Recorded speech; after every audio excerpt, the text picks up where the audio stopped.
This is Without Warning. Warning: the following episode contains details about sexual violence and elements that are graphic in nature.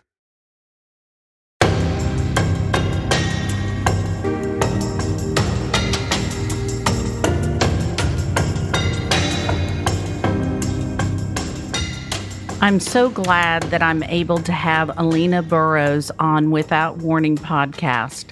Alina's a former CSI Senior Applications Engineer expert. After a 12-year career as a crime scene investigator, Alina joined Faro Technologies. Alina holds a Master of Science degree in Criminal Justice from University of Central Florida. She is a former Senior Certified Crime Scene Analyst and an instructor of forensic science at the college level. Alina is a published author in the Journal of Forensic Identification and has received awards for investigative skills from the Orange County Sheriff's Office and the FBI. Welcome Alina Burroughs to Without Warning podcast, a strong, independent, compassionate, knowledgeable forensic scientist. So my name is Alina Burroughs, and I am currently an application engineer for Faro Technologies. They make 3D laser scanners to document crime and crash scenes, amongst other things. And my background is that I am a retired crime scene investigator. 12 years crime scene out of Orange County in Orlando, Florida. And we had our share of major cases that came through, Casey Anthony and the Pulse shooting, and unfortunately, I think we've become quite synonymous with some of those cases. But that's a little bit of my background, and what brought me to Faro was just a passion to really elevate the crime scene game. And what I've frequently said is when I started crime scene in 2003, we used tape measures. That was our standard method of documenting a crime scene. So it is now 2019, and there are probably 80%, 70% of agencies that are still using the same equipment to document a crime scene in 2019 that we were using in 2003. And that's not okay. Crime scene is one of the most rapidly evolving fields outside of medical science, and we have to step it up. And we can no longer use the excuse of, well, that's the way that we've always done it, because there are new ways to do things that give our juries more information, more evidence, and we have to make that the new standard. So I came to Faro Technologies, and I'm a trainer there, and I basically train law enforcement, crime scene collision experts, military, any type of public safety officials how to implement laser scanning into their documentation, and how to make end products for court, end products that get discussions going with state attorneys, district attorneys, or even internally to the agency. So it's just, it's time that we hold ourselves to a higher standard, and I want to make that happen. Going from the tape measure to the Faro machine means that you're getting a more accurate investigation. Is that correct? Absolutely. So laser scanning, depending on the scanner that you choose, is anywhere from 3 to 1 millimeter of accuracy. And that is way more than if I gave a tape measure to a room full of 6 people and I asked them to all measure the same thing. I'm going to get 6 different measurements because people round differently. They hold tape measures differently. Tape measures are also not exactly perpendicular to what you need to measure. So there are all kinds of human errors that tape measures don't take into account where the scanner does. And tape measures measure one thing, and the scanner is going to capture the entire scene, whether or not you recognized you needed to take a measurement at that time, or whether or not you recognize the importance of an item of evidence at that time, it's still captured.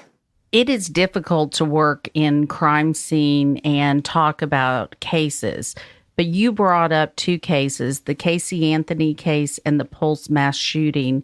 If I don't ask you about it, I will get mail, tweets, and Facebook messages.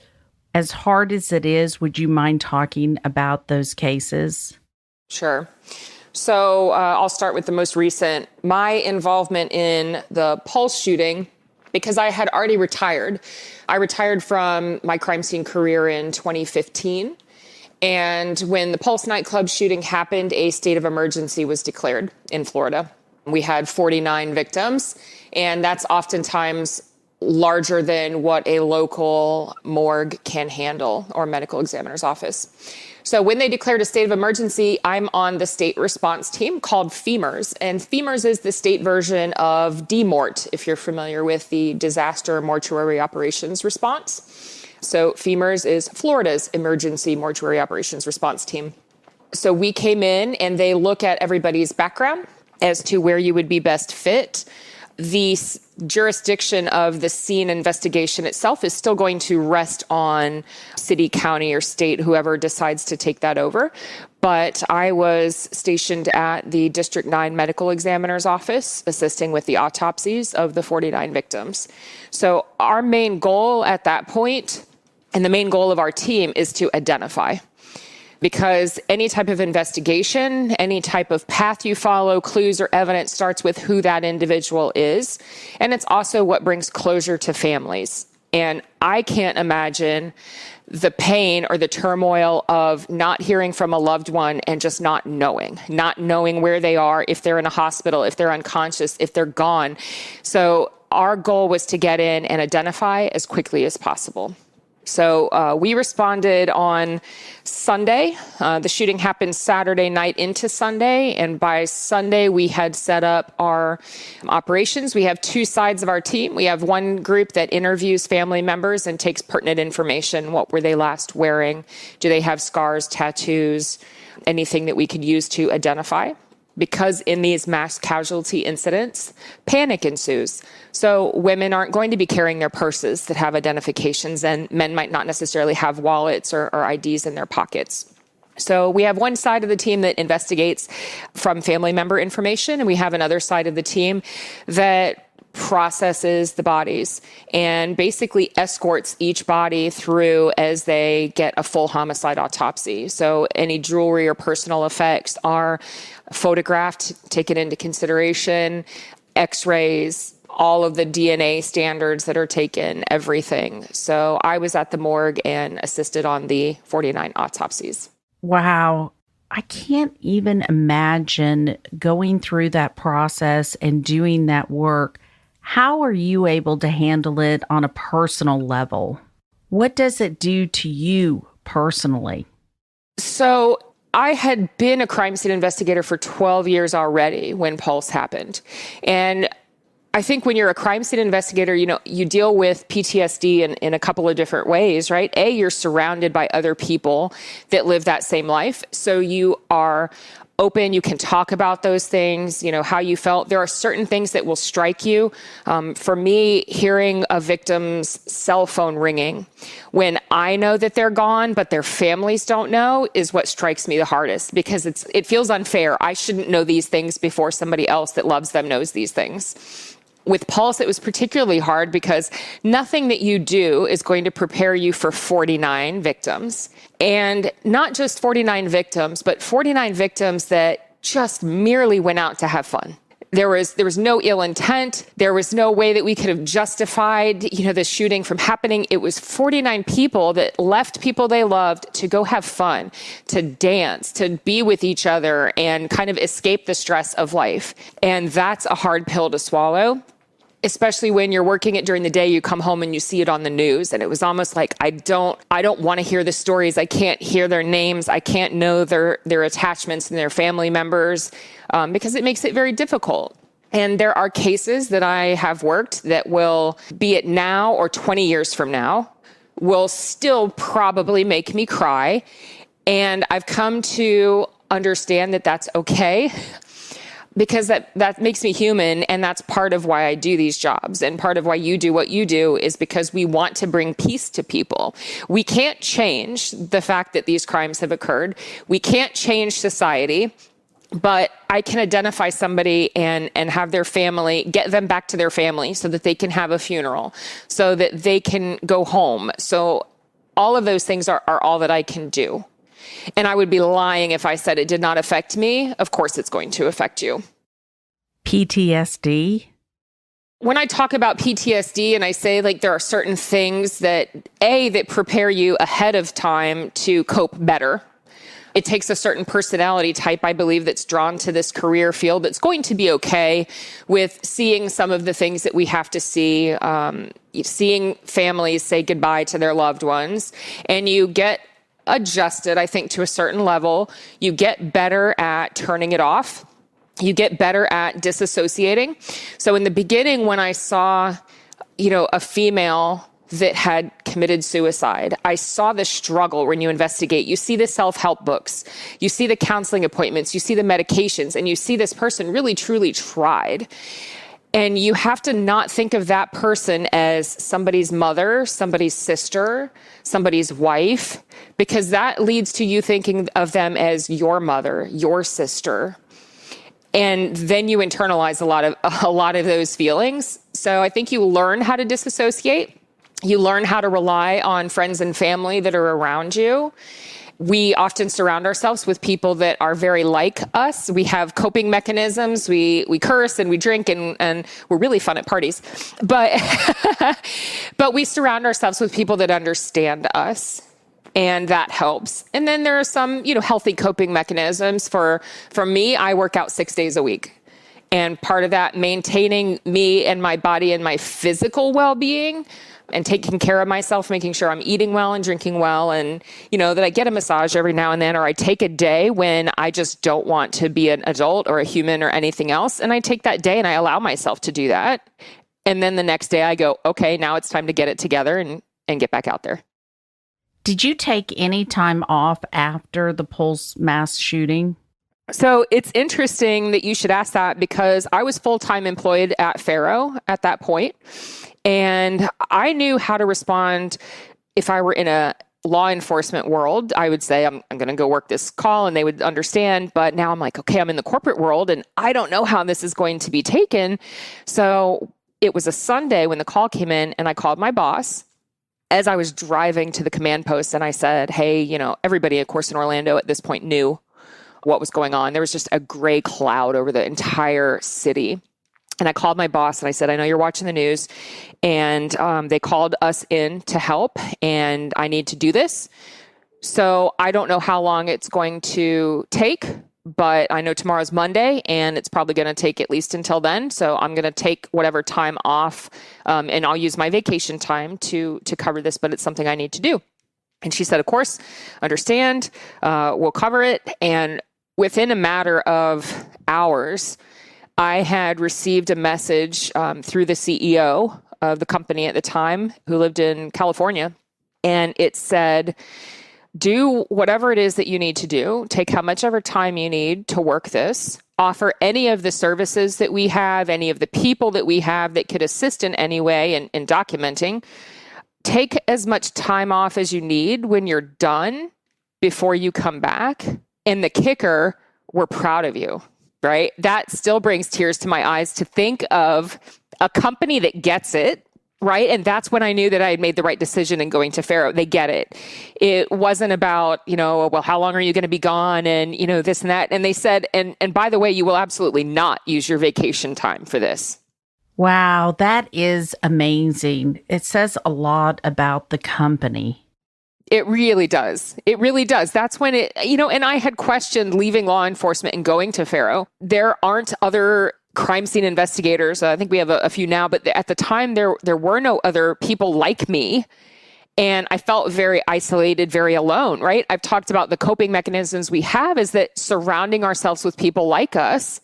And now I have trauma and nowhere to go with it because the people that I'm surrounded by haven't lived my life. So that really solidified that in my mind of they don't have to have lived your life and have those experiences to have empathy and to allow you to be who you need to be. So I, at that point, was like, you know what? It's uncomfortable. I feel vulnerable without my, 1,500 brothers and sisters in uniform, but I'm still going to be okay.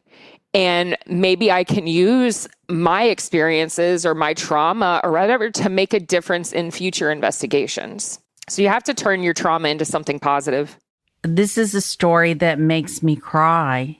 I'm impressed with the company and the fact that they understood that your work is so important to so many families and so many lives, and they gave you that flexibility. Bravo to them. Because of your work, families got answers. The trauma just becomes the new norm.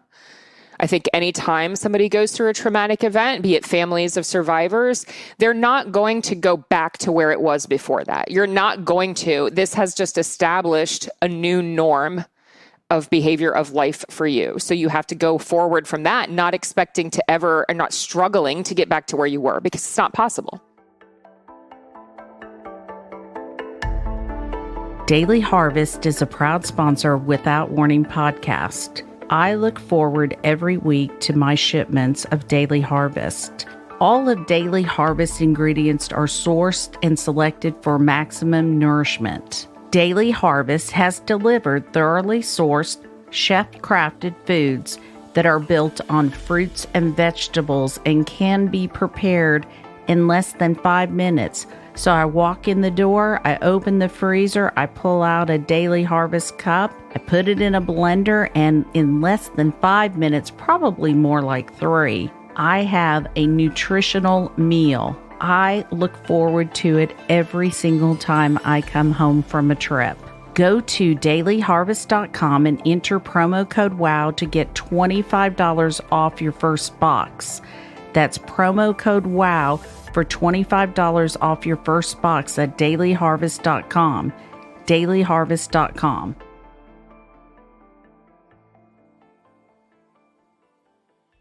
The Casey Anthony case. Sure. So we're hitting on the two today that pretty much will make me cry no matter, I think, when I'm 80 years old on my deathbed, I think I will still cry. So yes, Casey Anthony.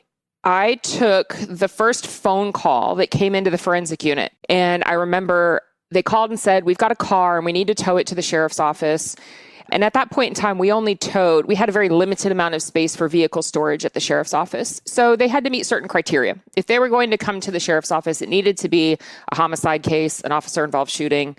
Otherwise, we had secured towing facilities all over the county.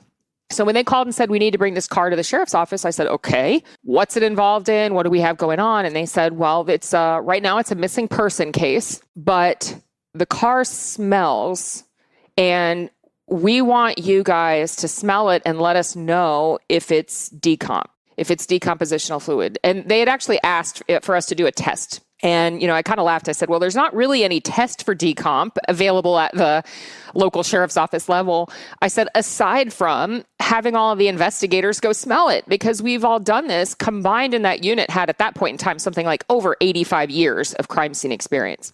And if you've ever smelled decomposition, you know that it is a very unique odor.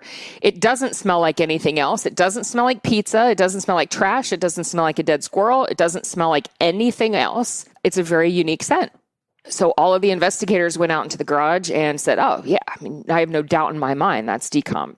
There's something has decomposed inside this car. And we even had another investigator who was not there when the car came in and didn't know the intention of bringing the car in, who just walked past and said, man, who brought the decomp car in? Without even knowing the background of the case.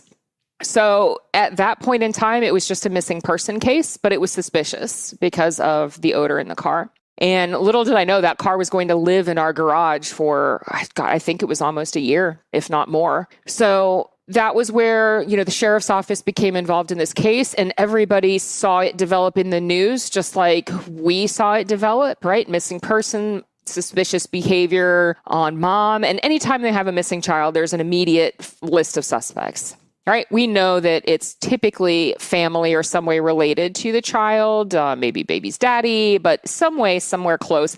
Typically, people don't just come into a middle-class white neighborhood and just steal and murder a child. It just doesn't happen like that. So they started looking at the behavior of mom, which was a little bizarre, I would say, sociopathic, I would definitely say. And it was missing person. We had done multiple search warrants at the house. Initially, we're still trying to find who took the child. The Zenaida Gonzalez story, of course, came out, and we were trying to do anything and find anything in the house that Zenaida could have touched so that we could get fingerprints. We could find this person. So we weren't immediately just tunnel vision looking towards the Anthony family.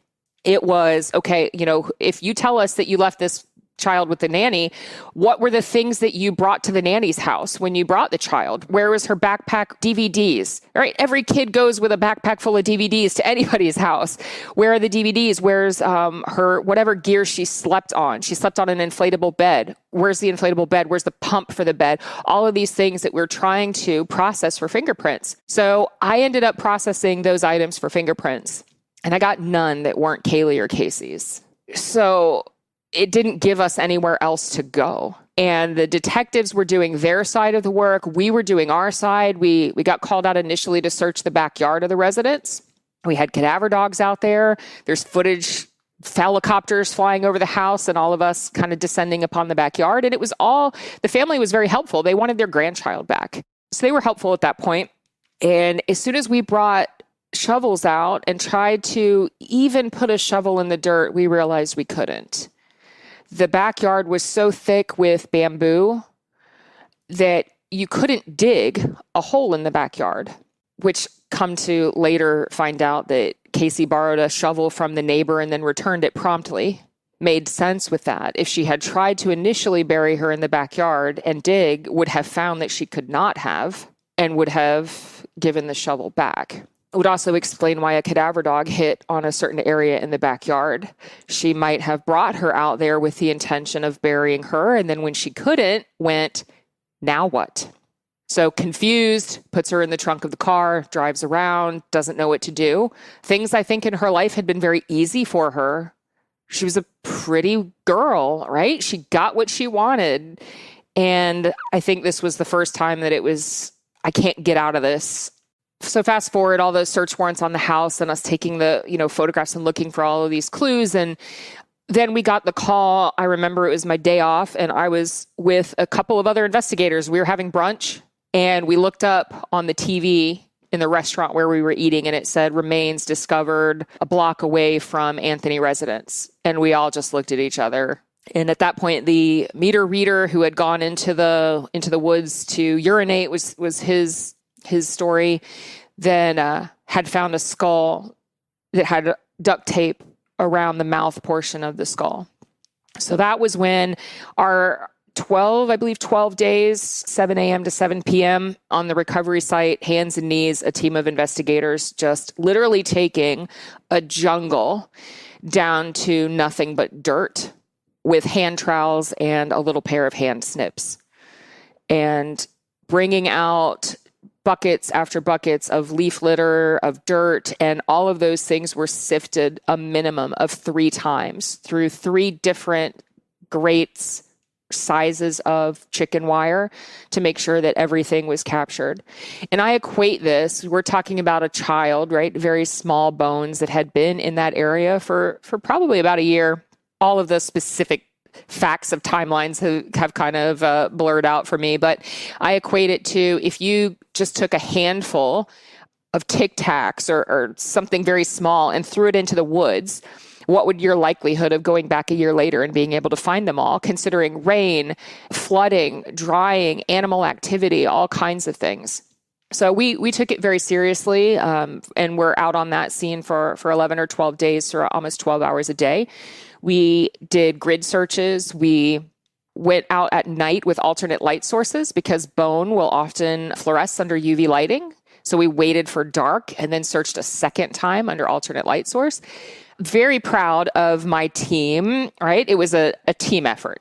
And because I retired, I can talk about it, which is the reason that I think people ask me about the case. But it wasn't me. It was a team of probably 50 people when it comes to detectives and road patrol and crime scene and everybody playing their little part. But that was hard too. You go home and you see her on Nancy Grace singing You Are My Sunshine, and you know that 3 hours earlier you held her bones in your hands and you own that. And even though all of us knew that it was her, I remember the day the medical examiner, Dr. G, had done a press conference to do the DNA results, the release, and say that it was Kaylee. And we knew it was, and they told us ahead of time that it was. And then when it came time for the press conference, we were still at the recovery scene. We were still working. We all took a break and went inside the mobile command post, covered in dirt, covered in sweat. One of the girls was pregnant. I had poison ivy I was going back and forth to the Centricare because I had poison ivy under my eyes from wiping the sweat. I had it in my ears. I had it all over my stomach and my forearms. And we all just stood around and cried.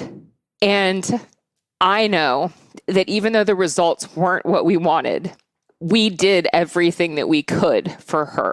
And if the result of that is that a mom hugged her child a little tighter, maybe thought twice about disciplining her child or yelling at their kid, or was maybe a little more patient with their child, or felt a little bit more grateful, or got out of a bad situation with somebody because it put their child at risk, then that's the good that I think came out of everything, right? Did it turn out the way that I thought it would or that I wanted? No, but that is not my job. And religion or not aside, forensic evidence speaks for itself, right? Only the interpretation can fail. We did what we did. We brought forth the physical evidence. We had everything that we needed. We can't make people understand the science behind what we did. We can't make people understand that we're not biased. And we can't make people see the entire case when, and one of my pet peeves, is that jurors don't get all the information. Jurors make life and death decisions based on a very small piece of a case. There are many, many things that we knew as investigators that the jury did not get to know. Why? Because it was against somebody's character, it was damning, it was this or it was that, because the science of the odor in the trunk of the car and the air samples we took was deemed junk science. They don't get all the information, which is another reason why Faro and why laser scanning and why improving and holding ourselves to a higher standard and stepping our game up is so important to me, because jurors deserve to see the picture, all of the picture, not a concept that was painted by each side of attorneys, right? They're going to each paint the picture they want you to see. And then you have to pick from both of those sides that have already sifted through information. And I think juries need all the information to make these decisions. And they need information presented to them in a fashion that makes sense and doesn't make them make guesses.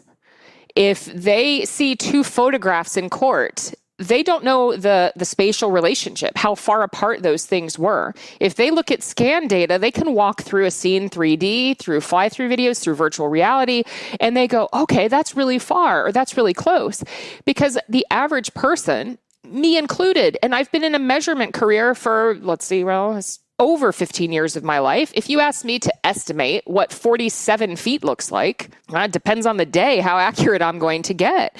And that's me in a measurement field. So what is our average juror's ability to estimate what distances are? If I get on the stand and I testify it was about this far, they don't have that capability. And it's not through their fault. It's through our fault for failing to explain and show things in an understandable fashion. Great transition into the Faro machine and technologies. I would like to set up what happened and how we used it in Mississippi in the Andriacchio case. A Faro machine was used in the bathroom and all the measurements were done. That I wanted to know was the trajectory of the gun, where Christian was when the gun was shot. I wanted a comparison of what was told in the police department and was it possible or not possible, based solely on the science. To give a brief background for people that aren't familiar with Faro or know what it is, it's a 3D laser scanner it's a very small piece of equipment. All in all, I think it's 10-ish pounds that mounts on top of a tripod, and inside is a laser. The laser is reflected off of a mirror that spins very quickly, and that disperses the laser beams throughout the, in this case, like would be the interior of a residence. As soon as the laser strikes an object, that data is reflected back to the scanner, and the result is a virtual copy of your scene.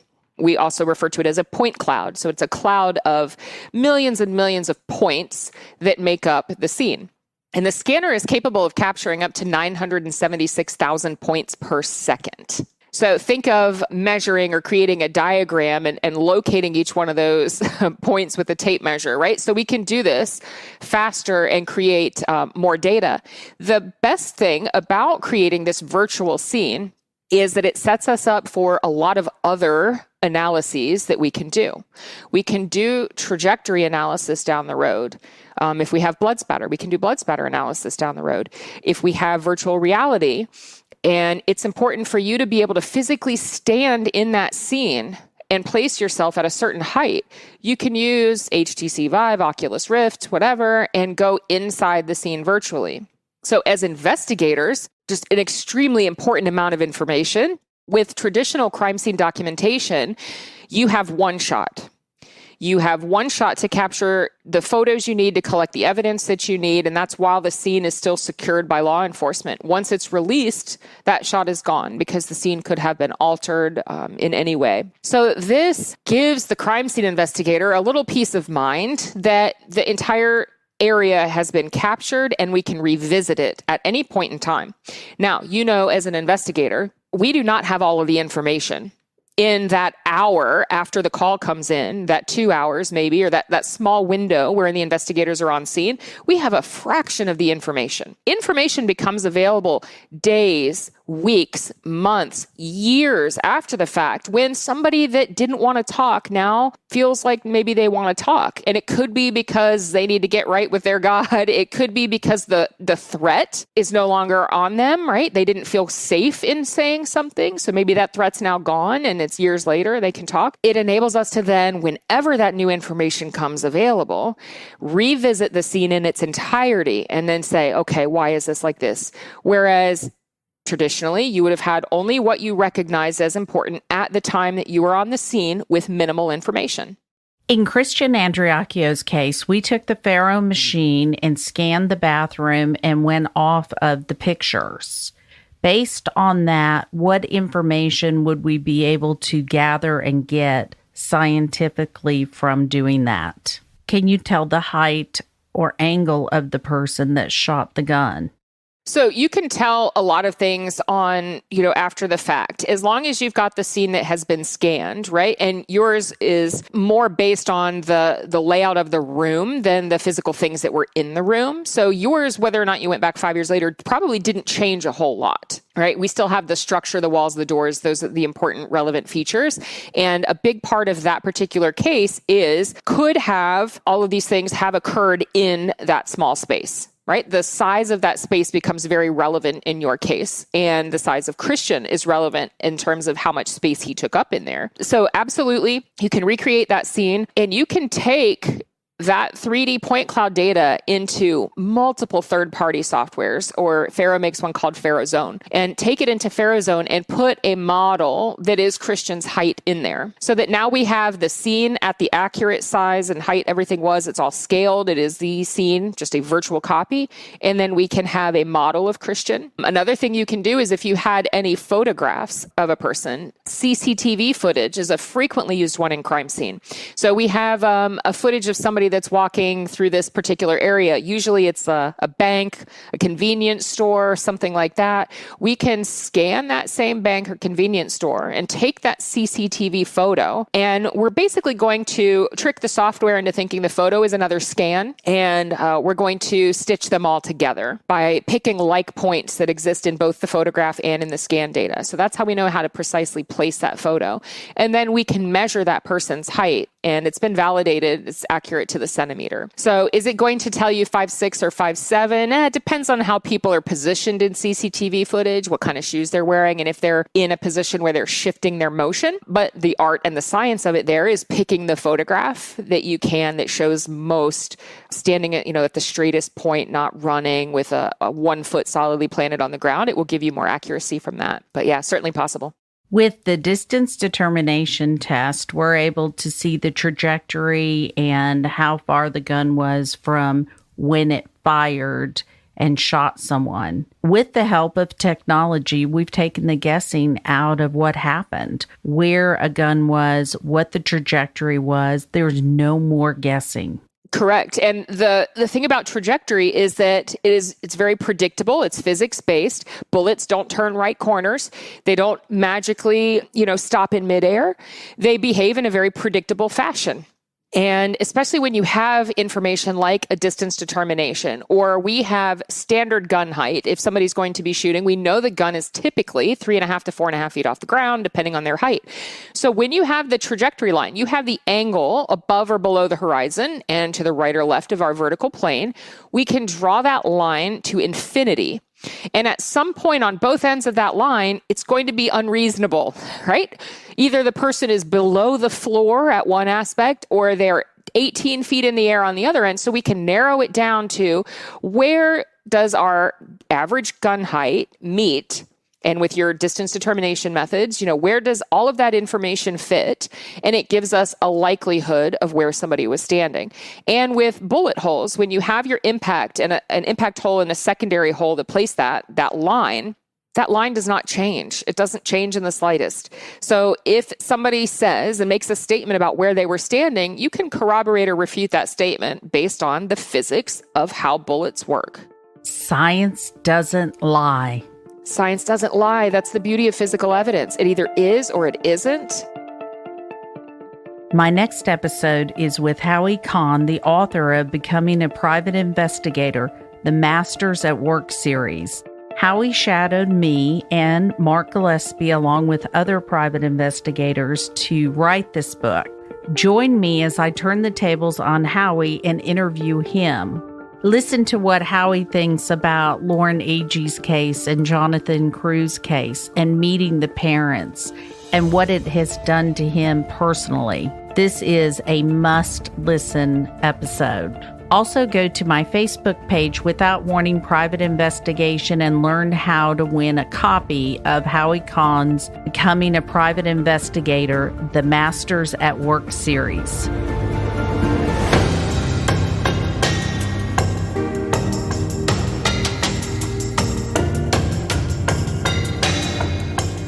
Lauren's family gives their full permission for any and all details to be shared in hope that the truth will come out.